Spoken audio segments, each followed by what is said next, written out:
Me imagino que todos me ven. Sí, ven la pantalla, jóvenes.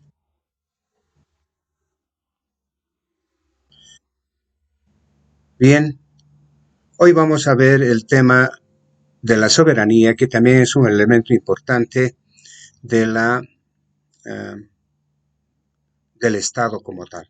Al igual que el territorio, la población, el gobierno, la soberanía también es un elemento importante que tiene que tener el Estado. En ese sentido vamos a ver qué es la cuestión de la soberanía, cómo ha evolucionado el concepto de soberanía, el concepto mismo, qué es soberanía. Haremos una diferencia entre lo que es la soberanía nacional y la soberanía popular. Veremos cuáles son sus caracteres de la soberanía y también veremos algunos elementos que son importantes, como la potestad de la autodeterminación, la soberanía interna e independencia internacional, las teorías modernas sobre la soberanía, y aquí veremos, aunque no son tan modernas como Harriot, Duguet y Kelsen, la soberanía y la exclusividad de validez de un sistema normativo, la soberanía en el fascismo, el pluralismo de la soberanía. Ese es el contenido que tenemos nosotros en nuestro tema de hoy, que es un elemento del Estado. ¿Ya?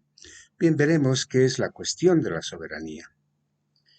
En palabras así sencillas, vamos a decir que la soberanía es el poder político supremo que corresponde a un Estado independiente, sin interferencias externas.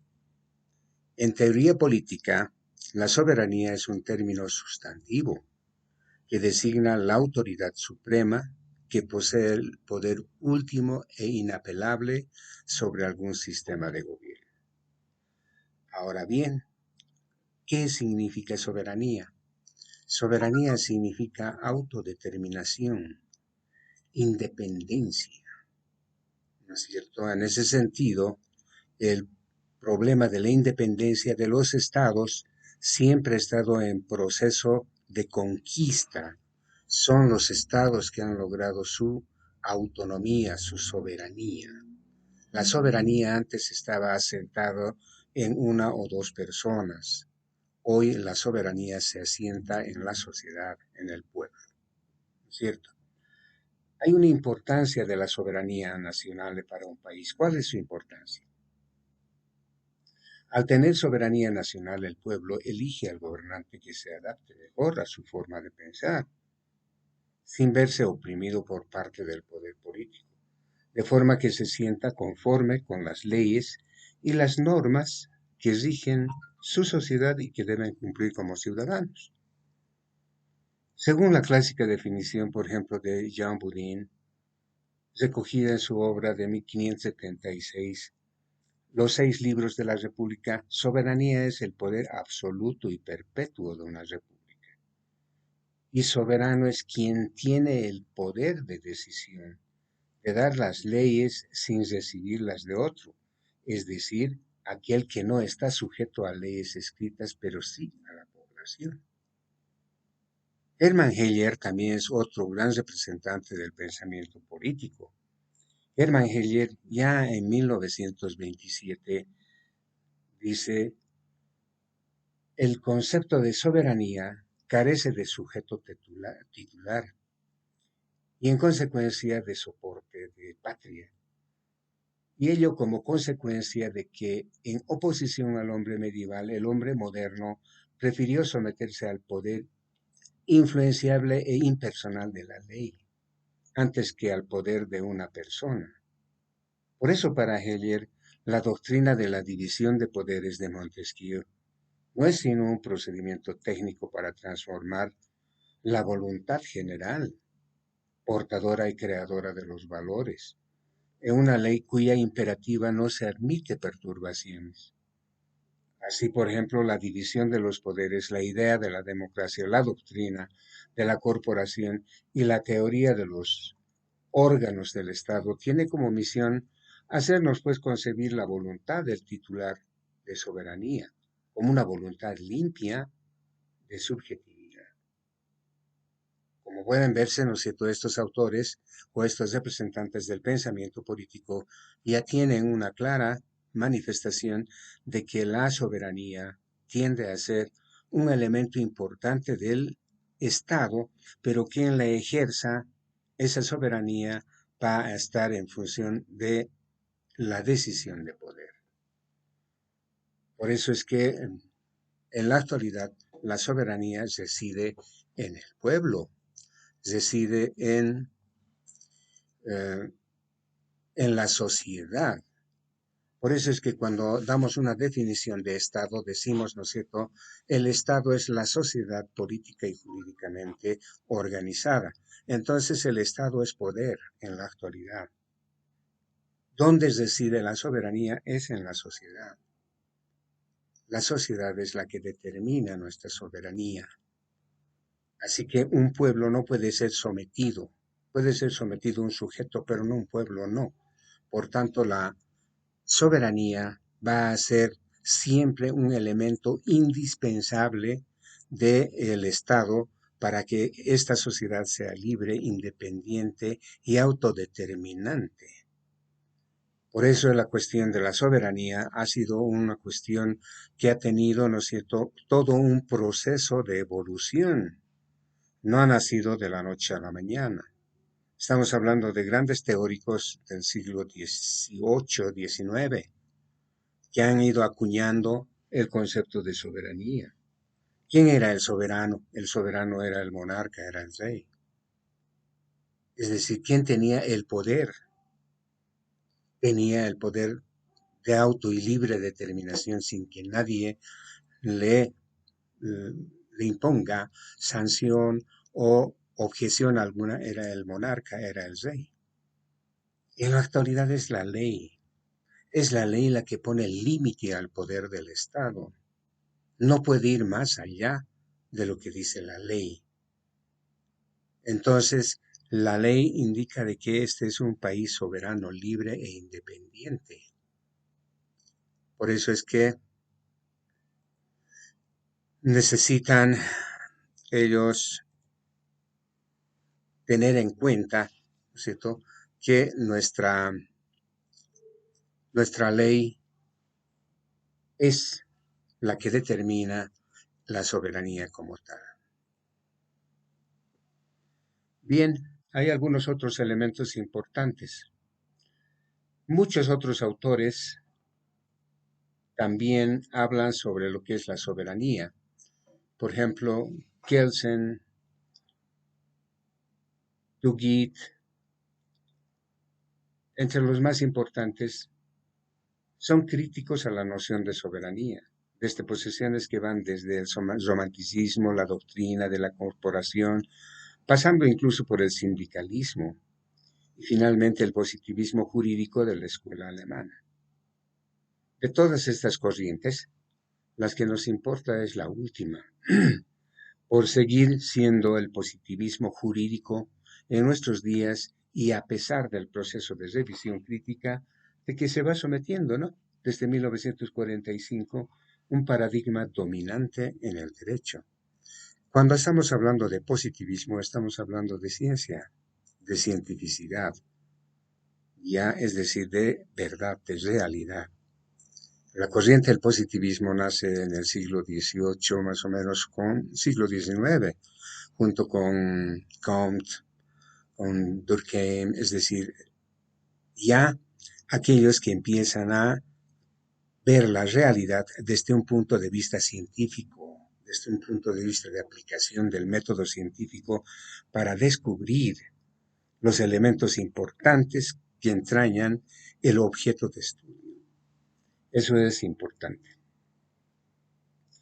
Algunos positivistas, ¿no es cierto?, sostienen que el positivismo jurídico se va a caracterizar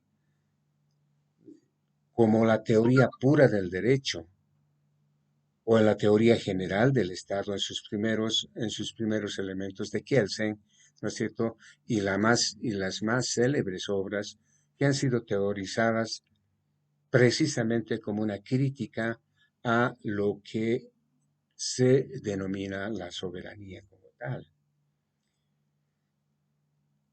La teoría general del Estado, como sus primeros y más célebres teorizantes, por intentar elaborar una teoría del derecho y del Estado, aislando lo jurídico de cualquier tipo de elementos, ¿no es cierto?, o de saber científico como la ciencia de la psicología o las ciencias políticas.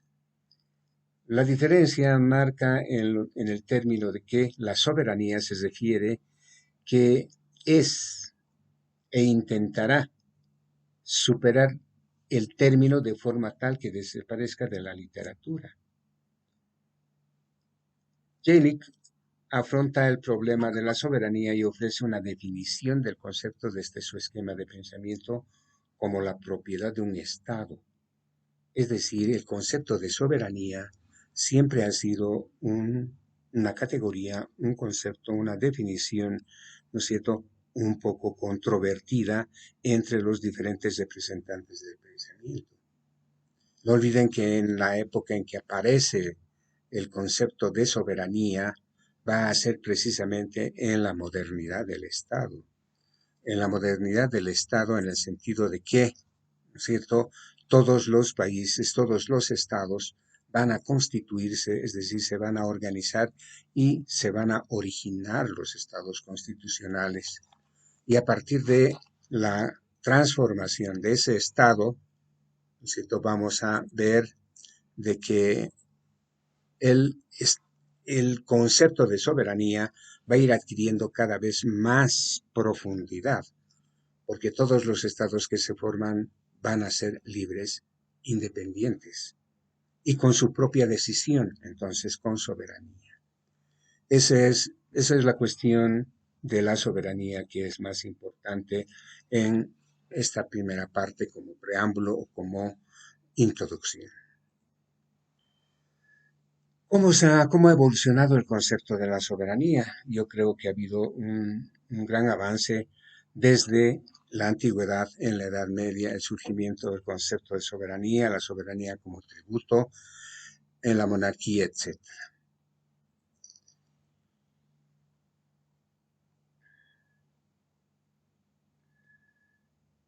La soberanía en los albores de la sociedad organizada, ¿no es cierto? El concepto de soberanía se ha ido modificando muchas veces en respuesta a factores externos y a diversas circunstancias de la realidad. La inclusión de nuevos actores o el reconocimiento de sus potestades, derechos o obligaciones ha ido modificando el entendimiento clásico del término. Es decir, la soberanía se ha ido modificando en función de las diferentes reformas políticas que han ido suscitándose en cada uno de los estados. Entonces, en ese sentido, el concepto de soberanía ha ido adquiriendo diferentes connotaciones y diferentes variables ya en su propia definición. En el siglo XVI, por ejemplo, Jean Bodin acuñaba en su obra Los 6 libros de la República la acepción más popular del principio de soberanía, es decir, el poder más alto en un territorio dado. Esa era soberanía, desde la definición de Jean Bodin, la cual ha dado paso más tarde a que el concepto de soberanía, en conjunción con el del pueblo y territorio, fuera entendido como el elemento esencial para la existencia de cualquier Estado. A partir de entonces, grandes filósofos ya contemporáneos como Juan Jacobo Rousseau afirmaron que un ente soberano, o sea, nunca puede obligarse a una sumisión a otro. Es decir, no pueden someterse, no pueden someter a un Estado a otro Estado. Entonces, ya que violar el acto podría significar anularse para sí mismo como Estado, ¿no es cierto? La evolución de la figura del soberano permitió, además, que el concepto de soberanía se desplace de la persona hacia la intelequia del sistema jurídico nacional. Es decir, que la figura de soberano, ¿no es cierto?, se vaya desplazando paulatinamente del sujeto, del monarca, del rey, hacia la sociedad, hacia la ley. Ya no, cuando estamos hablando de la sociedad y la ley, ya estamos entrando en el concepto de que el Estado es la sociedad jurídica y políticamente organizada. Entonces ya el ordenamiento jurídico estatal es un ordenamiento sobre que no existe otro ordenamiento superior. Entonces existe una constitución que construye y origina un Estado. Entonces sobre esa constitución que estructura y organiza un Estado no puede haber otra. El concepto de soberanía precisamente ingresa en ese momento, en esa variable, es de que el Estado es el único, es único, no puede haber otro sobre él, entonces ya no habría soberanía. Hay otros juristas como Rocio, Suárez, ¿ya? Que esbozan ideas de lo que actualmente se conoce como la obligación de proteger y la intervención humanitaria. ¿Qué significa eso? Significa que el Estado, ¿no es cierto?, es libre, independiente y además tiene la obligación de protección hacia la sociedad, porque es la sociedad organizada.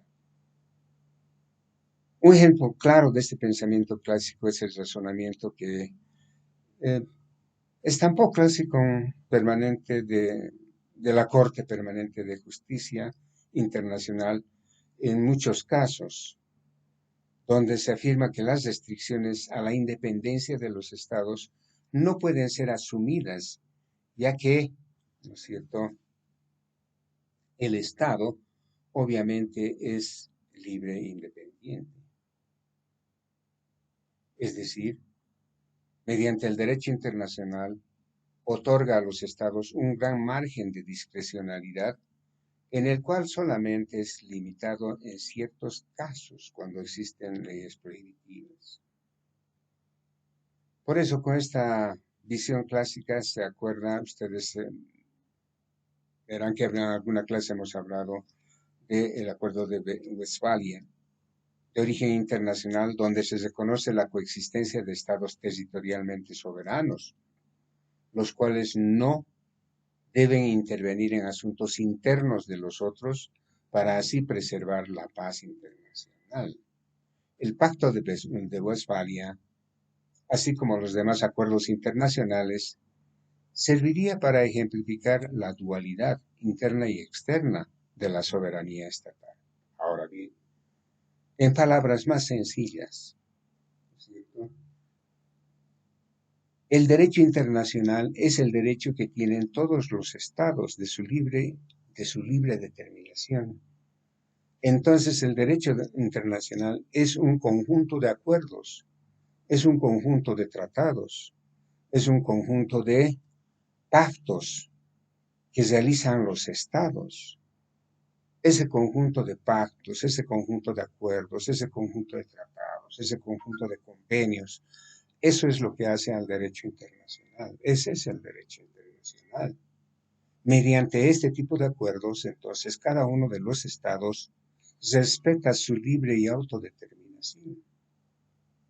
Y esa libre y autodeterminación es lo que conocemos como soberanía. Estamos hablando ya de los estados modernos. En la antigüedad, ¿dónde caía el estado, es decir, la soberanía? La soberanía estaba eminentemente en, ¿no es cierto?, manos de un grupo de personas o los que detentaban el poder.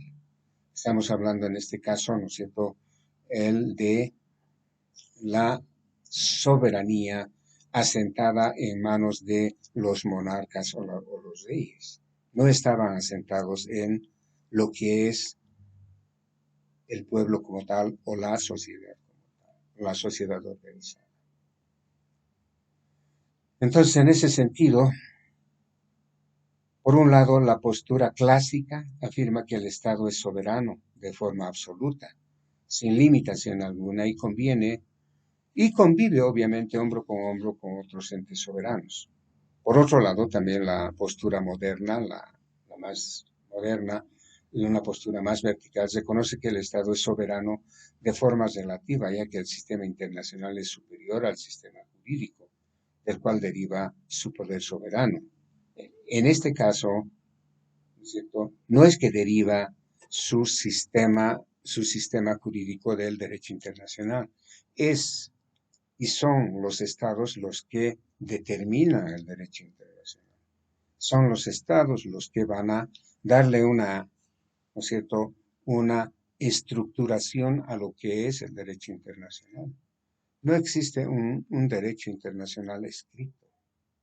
El derecho internacional está establecido en el nivel de relación de estados entre sí, de los estados entre sí.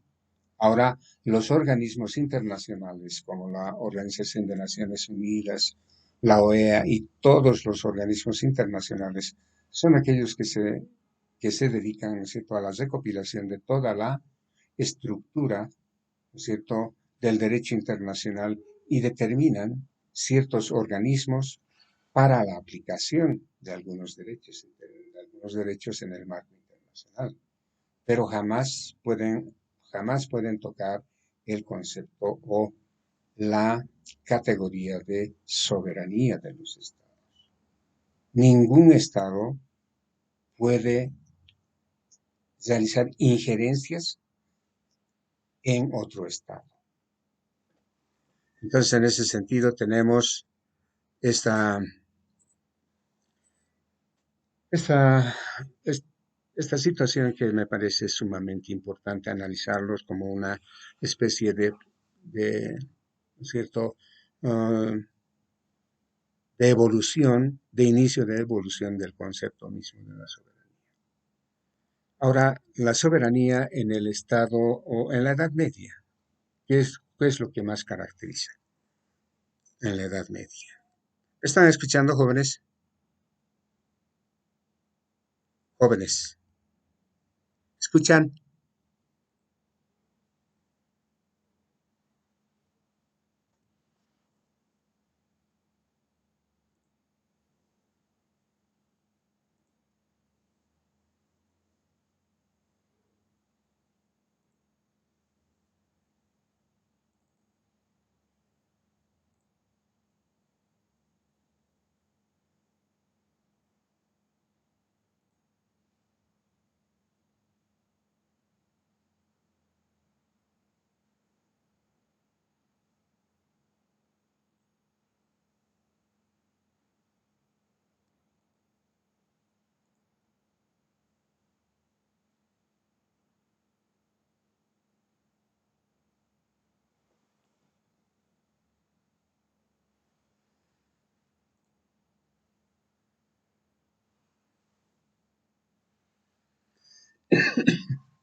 Bien, ¿me escuchan jóvenes? ¿Me escuchan jóvenes? Ya, muchos todavía no han entrado. Es el problema del Zoom. Vamos a volver nomás al Meet. La próxima clase voy a enviar otro enlace.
¿Desde dónde no me han escuchado? Estábamos hablando de la antigüedad, ¿verdad? El concepto de soberanía, jóvenes. Y bien, vamos a ver cuál ha sido la evolución del concepto de soberanía en la Edad Media. En la Edad Media, como ustedes ya hemos hablado en muchas clases, la soberanía estaba asentada en lo que es el príncipe o es el rey o el monarca. El monarca era considerado soberano porque los súbditos no podían apelar a una autoridad más allá de él. La soberanía no se concibió en una doctrina o teoría, sino se fue producto de la realidad. Se constituye sistemática el concepto de soberanía con preferencia de Estado moderno. Recién en el Estado moderno vamos a tener nosotros el concepto de soberanía. Pero en la praxis, en la práctica, ¿qué era soberanía? Soberanía era la autodeterminación, es decir, el único que tenía la última palabra era el que tenía pues la soberanía, tenía el poder. Y ese poder estaba asentado pues en el príncipe o en el monarca, en el rey. Entonces, no había otra instancia donde más ir, donde más apelar. Ya en la modernidad, ya en la etapa constitucional, es donde la ley es la suprema, es decir, la supremacía de la soberanía, que está asentada obviamente en lo que es el, eh, el concepto mismo de soberanía como tal. ¿No es cierto? La soberanía entonces no se concibió en una doctrina o teoría, sino que fue producto de la realidad, es decir, de lo que nosotros hemos ido evolucionando como sociedad. Además, se constituye sistemática el concepto de soberanía con presencia de Estado moderno, recién en los últimos tiempos. ¿No es cierto? La soberanía es un poder absoluto y perpetuo de una república.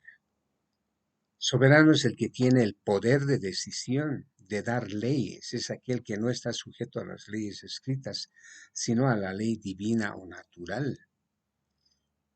Por eso en el Leviatán, don Thomas Hobbes ya nos dice que el poder soberano debe ser tan grande como los hombres lo imaginan. Afirma que el soberano es la colectividad o el pueblo que da origen al poder enajenado, sus derechos a favor de la autoridad, los máximos representantes del pensamiento de este, de este concepto de la Edad Media son obviamente Thomas Hobbes, Hermann Heller y algunos otros más representantes. Como ustedes pueden darse cuenta, el concepto de soberanía como concepto recién aparece después de la constitución del Estado como tal, del Estado moderno. Pero en la Edad Media el concepto de soberanía era el que tenía el más poder, el que tenía poder ilimitado, y ese era obviamente el rey. Por ejemplo, en la antigua Grecia se constituye como la cuna del espíritu teórico del Occidente, ¿no es cierto? A esta cultura debemos en gran parte el desarrollo intelectual de nuestra civilización. Saben que los griegos incursionaron exitosamente en el ámbito de la filosofía y la física, en la medicina, matemática, etcétera. Es decir, ha sido uno de los estados que ha ido evolucionando, y estados iniciales, ¿no? Que han ido evolucionando, y también ahí se aparecen los primeros gérmenes de lo que es la soberanía. En Grecia estaba bien extendida y avanzada la ley como la entidad jurídico-política de carácter superior. Eso ya era soberanía. Ese endiosamiento de la ley, por ejemplo, era constatable en diversos ámbitos. Es decir, la ley era algo endiosado para los griegos. Era una fuente originaria de la ley. La fuente originaria de la ley indudablemente también emanaba de la razón. Por eso la ley debía ser como una universal, es decir, debía ser universal y eterna en la, en la filosofía griega. Ahí aparece ese concepto de soberanía, ¿no es cierto?, con bastante profundidad en cuanto se refiere a lo jurídico. Es decir, como vemos, ha ido sufriendo cada vez más transformaciones el concepto de soberanía. Pero en esencia, ¿no es cierto?, ¿qué es soberanía? La soberanía es el poder determinante que tiene, ¿no es cierto? Es la autodeterminación de un Estado y no existe otra fuerza sobre él. Esa es soberanía, auto y libre determinación de los Estados.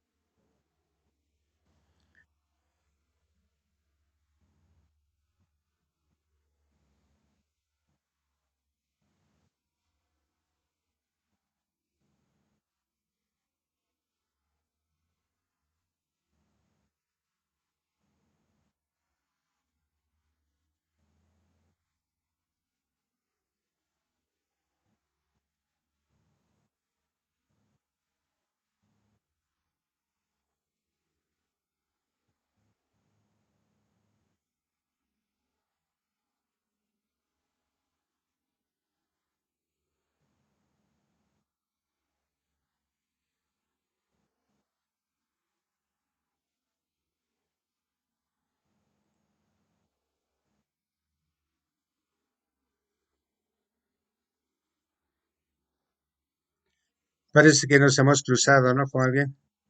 Hola.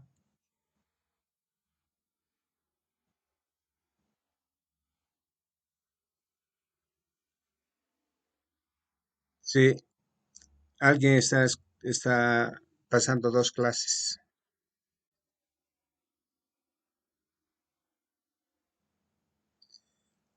Apaguen por favor sus micrófonos, jóvenes.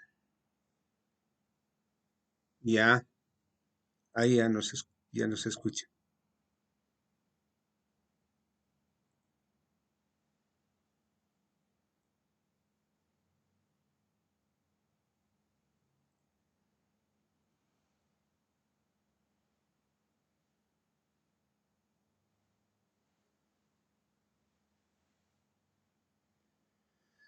Como les decía, como íbamos viendo, entonces el concepto de soberanía es indudablemente desde antes de nuestra era, desde Platón, Aristóteles, ya se maneja, no el concepto como lo conocemos hoy, pero en su profundidad, en su esencia, soberanía como poder máximo, ¿no es cierto? Dominio máximo.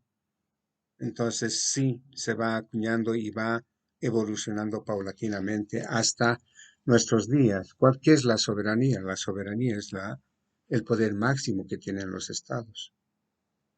Y obviamente es la libre y autodeterminación que tiene cada uno de los estados para seguir su destino, sin que interfiera nadie, ¿no es cierto? Entonces, en ese sentido, ha ido surgiendo el concepto de soberanía en diferentes momentos históricos de nuestra nación, ¿no es cierto? La noción de soberanía, por ejemplo, en el Imperio Romano. ¿Qué es lo que era la soberanía en el Imperio Romano? Exactamente, ¿no es cierto? Como lo hemos indicado anteriormente, eran, ¿no es cierto?, el poder, el poder del emperador, era el poder de el rey, era el poder del monarca, o era el poder de una oligarquía. No era el poder asentado en el pueblo, sino en la oligarquía. Entonces, en ese sentido, el concepto de soberanía como atributo a la monarquía es precisamente uno de los elementos en los que va a ir evolucionando el concepto de soberanía como poder absoluto, ¿no es cierto?, hasta 1789, donde se va a dar la Revolución Francesa. La Revolución Francesa va a significar un hito universal en el que la gran mayoría de los estados va a lograr su soberanía, es decir, su libre y autodeterminación asentada en la sociedad o en el pueblo. Y ese ha sido el proceso de evolución que hemos tenido en cuanto se refiere a lo que es el concepto de soberanía. Bien, el concepto de soberanía se entiende por soberanía, según algunos otros.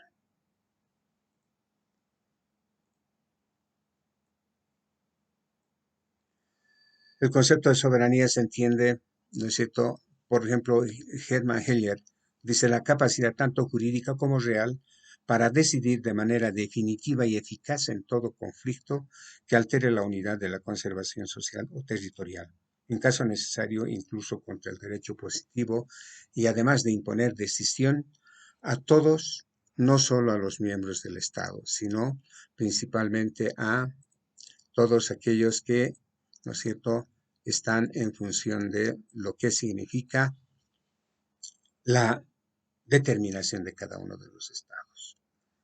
Ahora, el concepto ha tenido todo un proceso de evolución, como hemos visto, desde Locke, Montesquieu, Rousseau, y hasta llegar al proceso de constitución, hasta llegar al proceso de la constitucionalidad. Entonces ahí es donde realmente se va a acuñar el concepto correcto de lo que es la soberanía.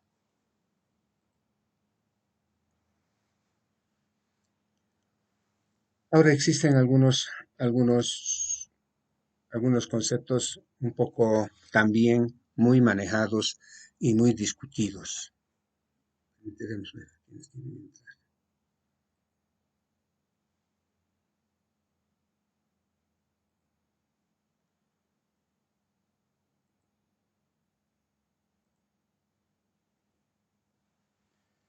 ¿Qué es la soberanía nacional y qué es la soberanía popular?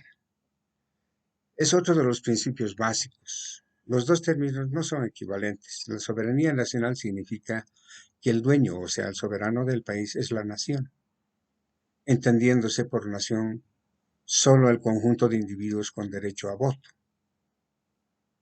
Ya normalmente la soberanía popular, en cambio, es un término que aparece después, en el que el soberano es el conjunto del pueblo, con independencia de sus propiedades, y todos los hombres tienen derecho a voz y voto. Entonces, cuando estamos hablando de soberanía nacional, estamos hablando de una soberanía restringida, de una soberanía, ¿no es cierto?, no total, en el que solamente tienen derecho político, derecho a decisión algunos, no todos. En cambio, en la soberanía popular es ya la transferencia del poder hacia el pueblo como tal. Entonces es la diferencia en cuanto se refiere a lo que es la soberanía nacional y la soberanía popular. Ahora, indudablemente, la soberanía tiene ciertos caracteres y esos caracteres son importantes, ¿no es cierto?, individualizarlos. Por ejemplo, cuando estamos hablando de los caracteres de la unidad, de la soberanía, como la unidad, la indivisibilidad, la inalienabilidad, la imprescriptibilidad y la inviolabilidad, ¿no es cierto? Nos estamos refiriendo a que este elemento del Estado no puede ser jamás perdido. Si se pierde, entonces se pierde el Estado. Por eso es que es importante ver, ¿no es cierto?, esto desde un punto de vista de, de algunas condicionantes que debemos tener. Todo poder público procede de la ciudadanía, representado en figuras estatales democráticamente escogidas. ¿Qué quiere decir eso? Que el poder público, ¿no es cierto?, el poder del Estado, obedece a la voluntad del pueblo, obedece a la voluntad de los ciudadanos. La existencia, su existencia como tal, ¿no es cierto?, se, se refrenda por medio de un documento oficial como es la Constitución o la Declaración de Derechos. Es decir, ¿de dónde nace la soberanía? La soberanía nace de la ley, de la voluntad popular. Si el pueblo considera que su gobierno no defiende correctamente sus intereses, tiene pues la potestad de disolverlo y sustituirlo, porque él es la sociedad organizada política y jurídicamente el Estado. Entonces, si es la sociedad la que ha organizado, pues también tiene el derecho de desorganizarla o restituirla. Siempre debe existir una separación e independencia de cada poder del Estado. Es decir, tiene que haber una independencia de poderes de tal forma que la administración del Estado esté en consonancia, ¿no es cierto?, con la administración de las leyes, la creación de leyes. Tiene que haber, ¿no es cierto?, quién ejecuta esas leyes y quién administra esas leyes. Entonces, por eso tiene que haber necesariamente una división de poderes en forma independiente. Por eso es importante establecer, ¿no es cierto?, la unidad. Normalmente, la soberanía tiene la característica de llevar adelante una unidad. Con las diferentes evoluciones que se ha dado en el paso de este planeta como tal en todos los estados, ya, entre las principales características que se describen en la soberanía es la absoluta, perpetua, indivisible e inalienable. Es decir, todo ese proceso histórico que hemos tenido en cuanto se refiere a la construcción misma de los estados, ha tenido la necesidad de que el Estado, ¿no es cierto?, y la soberanía como tal, su libre determinación, su independencia, por la que ha luchado siglos y siglos y siglos, y se sigue luchando por lograr una independencia, una libertad entendida plenamente, ¿no es cierto? Se sigue, entonces, es que no va a desaparecer. La soberanía no se la puede transferir, ni se la puede enajenar bajo ningún título a ninguna persona o grupo, porque si no desaparece. La soberanía reside en el pueblo, aunque en un principio fue el soberano, el rey, el príncipe, el emperador, etc., pero en la actualidad la soberanía recae en el pueblo. Es decir, el pueblo es el soberano y el Estado vela los intereses y voluntades del pueblo, al cual rinde cuentas, entendiéndose que la soberanía es la voluntad y autorregulación y autodeterminación que posee el pueblo sobre su territorio, espacio aéreo, aguas, su sistema de gobierno, leyes, instituciones, es decir, es el pueblo quien decide por sí mismo. En ese sentido, Es importante determinar que es imprescriptible. El pueblo no pierde la soberanía por el paso del tiempo sin ejercerlo.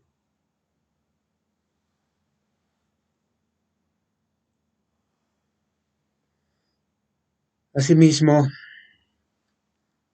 si recae la soberanía sobre el pueblo, este pues le delega facultades a sus representantes, a los gobernantes, para que puedan ejercer la soberanía y velen, obviamente, por ella, es decir, los intereses y voluntades soberanos del pueblo. Es por eso que, ¿no es cierto?, la soberanía cuando recae en el pueblo, éste va a delegar para que vele por él mismo. La soberanía es el poder máximo en una nación, es el poder máximo dentro de un país, ya que no admite otros poderes por encima de él. Representa la voluntad colectiva e inalienable de la nación. Por eso es inalienable. Es un poder primigenio. La soberanía es originaria, es decir, es un poder por sí mismo, que no proviene o tiene origen de otro poder o mandato. No es cedido por algún poder establecido en un estado o persona. Es primigenia, es de sí misma la soberanía en los estados. Además es indivisible. La soberanía es una categoría que no puede dividir, no puede ser dividida, es decir, pertenece todo a la nación y no a un individuo en particular. Si bien cada individuo forma parte de la nación y comparte la soberanía con los demás integrantes de la nación, como individuo particular no puede adjudicarse la soberanía como propia. La soberanía es del pueblo, no puede adjudicarse a sí mismo. Por eso, la soberanía es inalienable e imprescriptible. Esto quiere decir que la soberanía no puede ser cedida, pongamos por caso, a otra nación. Eso aun y cuando el Estado o la mayoría del pueblo consintieren. Además, la soberanía de un país no está sujeta a los cambios temporales, atendiéndose que no es caducable, es decir, no puede prescribir. Tampoco está sujeta a permanencia o cambio de régimen. No. La soberanía, por más de que cambie un gobierno sobre otro gobierno, es imprescriptible, no puede ser, es decir, no puede cederse nuestra constitución, nuestra soberanía. Por eso se dice que pertenece siempre al pueblo. Su titularidad pertenece al pueblo, no puede ser titular de la soberanía de una nación o un solo individuo. Sin embargo, en un principio de la soberanía recaía en el soberano, como ya hemos visto, en el rey, en el príncipe, pero en la actualidad recae en el Estado, es decir, en el pueblo y bajo una ley. Se fundamenta en un régimen jurídico, obviamente la soberanía siempre se va a sostener en un régimen jurídico que es la constitución política de cada nación. Generalmente, ¿no es cierto? Por tanto, la Constitución y las demás leyes establecen la forma para cómo se va a ejercer la soberanía, quién va a ejercer la soberanía y además, ¿no es cierto?, va a proteger de cualquier tipo de intromisión a violación de nuestras leyes. Las leyes de un país establecen el marco jurídico en el cual tiene sus bases la soberanía y establece quiénes serán los representantes de la soberanía, además. La soberanía, la protección estatal a la soberanía. El Estado está obligado a proteger la soberanía territorial, aérea, marítima, social, etc. Para eso tiene sus aparatos, para eso construye los aparatos militares, policiales, en contra de potencias extranjeras o poderes fácticos que puedan pretender menoscabar. De la misma manera, el Estado crea métodos y encausa recursos para la protección de la soberanía alimentaria industrial, económica, es decir, lo está establecido en la Constitución y las leyes de cada estado, de cada país. Es importante, por eso, tener en cuenta, ¿no es cierto?, que el pueblo es el único que tiene la soberanía, es el único en el donde se detenta la soberanía. Es inalienable, es imprescriptible, es indivisible y es único, nuestra soberanía. ¿Se entiende, jóvenes? ¿Me escuchan? Hola, hola, ¿me escuchan? Ya me escuchan, ¿no? Perfecto. Bien, tenemos la otra clase para terminar esto. Vamos a parar aquí y les voy a mostrar otra cosita.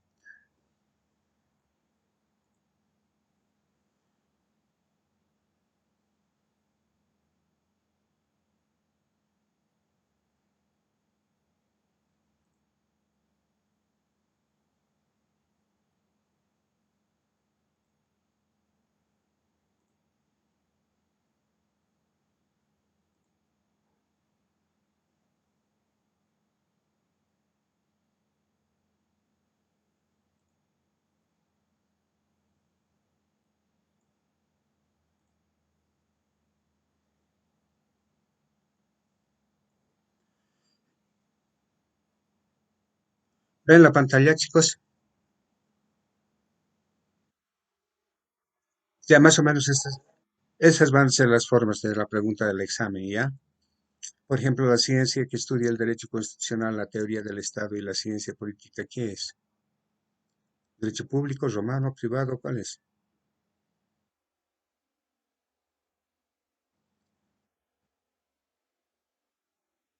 Correcto. Según Engels, en el libro El origen de la familia, la propiedad privada y el Estado indica que el lenguaje articulado es el descubrimiento más importante del hombre. Este aparece en el primer estadio del salvajismo, de la barbarie, de la civilización. ¿Cuándo aparece?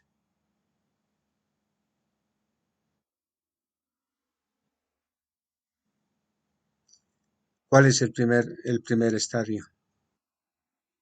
Ahí es, el salvajismo.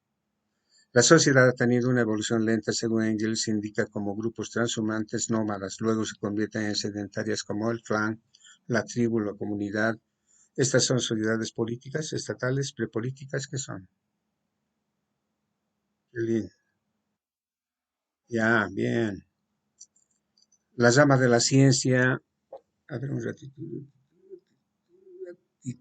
jóvenes.